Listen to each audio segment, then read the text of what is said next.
Nagkapiling na ba ka?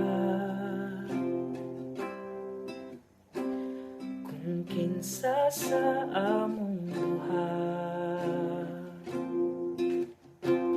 ang pili mong makauban ug ipaila-ilas ginikanan.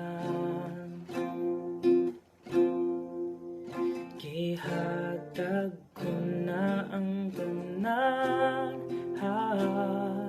ug ihatag ko pa ang tanan.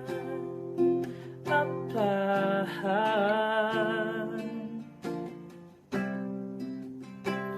kung siya man ang magpilian, wa ko'y mahimo ana, pero sakit lang yung kaayo kung siya man ang maswertehan mo. Palayo na ko ninyo ug ilak na lang sa tago, pero ug iya kang biyaan ug iyang binuangan pag mahitabo. Wala na siya'y balikan.